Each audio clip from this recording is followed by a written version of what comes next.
बड़ी विचित्र लीला। पशुपतिनाथ का व्रत करने गए, 6 दिए नीचे रखे, भूल से 6 ही जला दिए। पशुपतिनाथ का व्रत करने गए, मालूम पड़ा घर में माचिस छूट गई और मंदिर में माचिस मांग कर अपने दिए को जला रहे हो, व्रत नहीं लग सकता, व्रत नहीं लग सकता। शिव महापुराण में पशुपतिनाथ के व्रत में तो यहां तक लिखा है कि अगर बेटी मायके में पशुपतिनाथ का व्रत कर रही है तो ससुराल में जिस घर में उसको दिया गया है, कन्यादान हुआ है, उस घर के अन्न से या उस घर के धन से पशुपतिनाथ का व्रत करे। मायके के अन्न और धन से पशुपति व्रत भी नहीं होगा। आप किसी के यहाँ रिश्तेदार में गए हो, शिव महापुराण की कथा में पशुपतिनाथ के व्रत का विधान बताया कि आप किसी के घर में गए हो और आपका पशुपति व्रत है, तो शिव पुराण की कथा कहती है शादी में गए, फंक्शन में गए, कहीं कार्यक्रम में गए, आप उस व्रत को मत करो, छोड़ दो, अगले व्रत को करना। पर किसी के यहाँ के अन्न से, किसी के यहाँ के सामान से पशुपति व्रत नहीं करना। कितना सुंदर बात आज लोगों के समझ में आई है। क्या पहले तुम शंकर जी को मंदिर में जल नहीं चढ़ाते थे? बोलो, जम के बोलो जरा। चढ़ाते थे कि नहीं चढ़ाते थे? जम के बोलो जरा। चढ़ाते थे। शिवरात्रि या सोमवार को शंकर के मंदिर जाते थे कि नहीं जाते थे? जाते थे। जल चढ़ाते थे? चढ़ाते थे। अब तुम जल चढ़ाते थे, मंदिर जाते थे, पूजन करते थे, आराधना करते थे, सब कुछ करते थे, फिर भोले बाबा क्यों नहीं सुनता था? और जब से तुमने शिव महापुराण की कथा सुनना चालू करी, 1 लोटा जल चढ़ाते हो और भोलेनाथ जी तुम्हारी सुन लेता है, उसका कारण क्या है? कारण क्या है?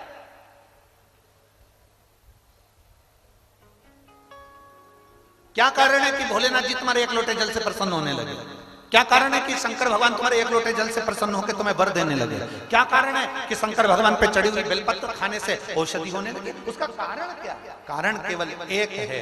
अभी तक तुम जो जल चढ़ाते थे, मंदिर का लोटा उठाकर मंदिर का ही पानी भरकर शंकर जी को चढ़ा देते थे। अब अपना लोटा, अपना पानी अपने घर से लेकर जाते हो, अपना समर्पित करते हो, तो बाबा भी तुमको खूब प्रदान अपना।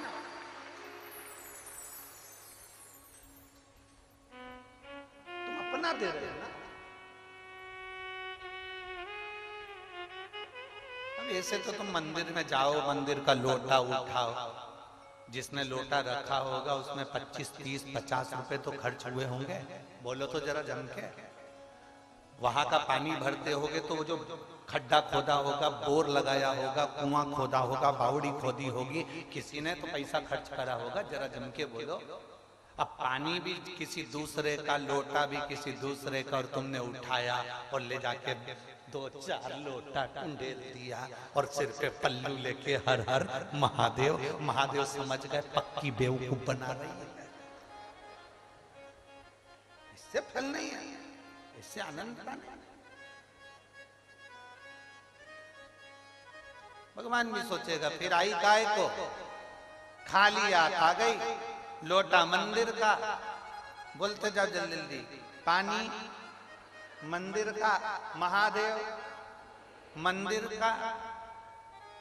इसीलिए कभी कभी भगवान फिर तुम्हारी चप्पल चोरी करवा देता,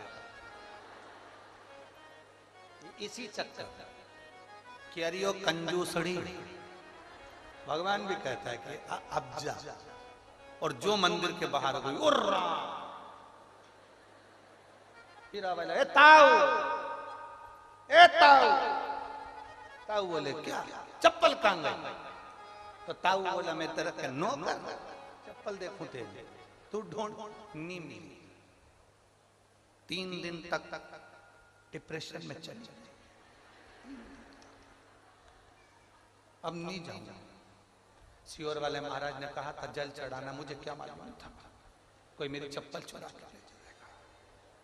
सियोर वाले महाराज ने कहा था घर से लोटा लेकर जाना, पानी भर के ले जाना, शिव जी को चढ़ाना, भगवान देव अधिदेव महादेव कृपा करेगा। पर तू जल तो चढ़ा रही थी पर तेरा ध्यान जल में नहीं था जो दरवाजे पे छोड़ के आई थी, उस पे ध्यान। ए मेरी जीजियों, सिरसा वाली,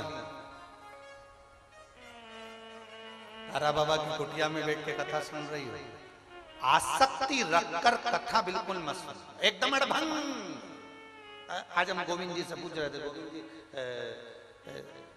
आप शाम के समय यहाँ इतने शिव भक्त आए हैं, रात्रि को पंडाल में रुकते हैं, सब भजन गाते हैं, खूब झूमते हैं, खूब नाचते हैं। सिरसा वालों का सौभाग्य है, तुम जितने पुरुष दुकानों पर बैठते हैं, हम उनसे निवेदन करेंगे अगर तुम दिन में कथा में नहीं आ सकते तो रात में आकर इन शिव भक्तों का दर्शन जरूर करना। रात में आओ, शंकर के इन भक्तों का दर्शन करो। और जितनी भजन मंडलियां यहाँ पर रहती हो पूरे सिरसा में, माताएं ढोलक बजा बजा के, रात को आओ, 2 घंटा ढोलक मंजीरा बजा के बाबा के इन भक्तों के साथ भजन करो। डीजे वाले डीजे, बैंड वाले बैंड बजाओ, ढोल वाले ढोल बजाओ, क्योंकि ये शिव महापुराण की कथा कोई साधारण नहीं होती। जितने दिन तक शिव पुराण जिस जगह पर होती है उतने दिन तक मेरे 12 ज्योतिर्लिंग और कैलाश पर्वत वहां विराजमान रहते हैं,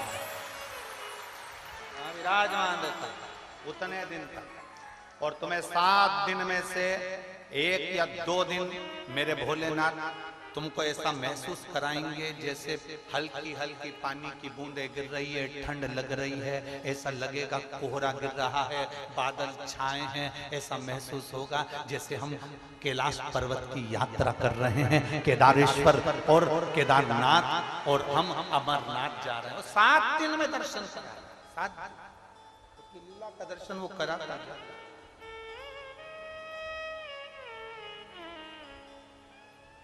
पूरे 7 दिन में 1 दिन वो अपनी लीला का दर्शन जरूर कराता। वो उसने अपनी भक्ति देना सीखी है और प्रदान करता है,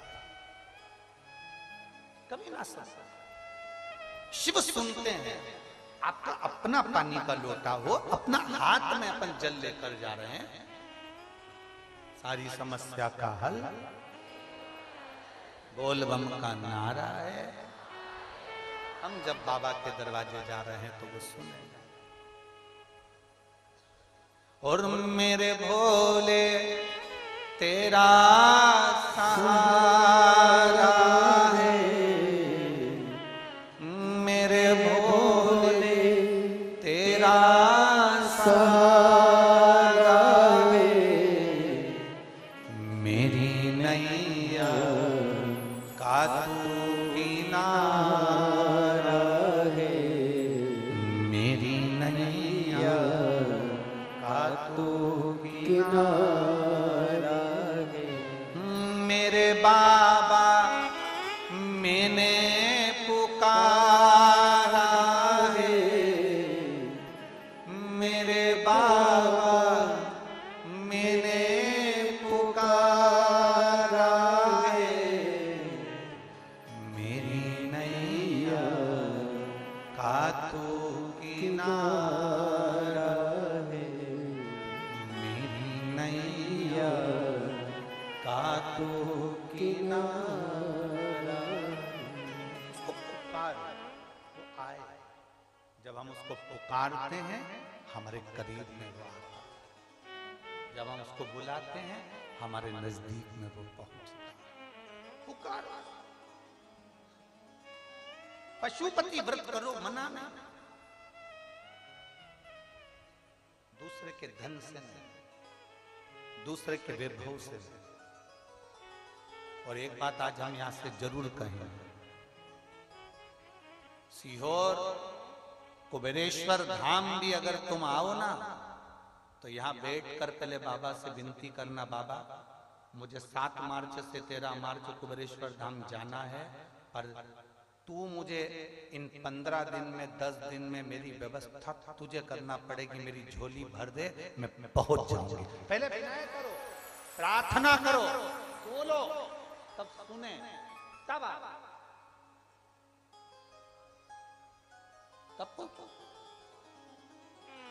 अब विनय तो करो, अब बोलो तो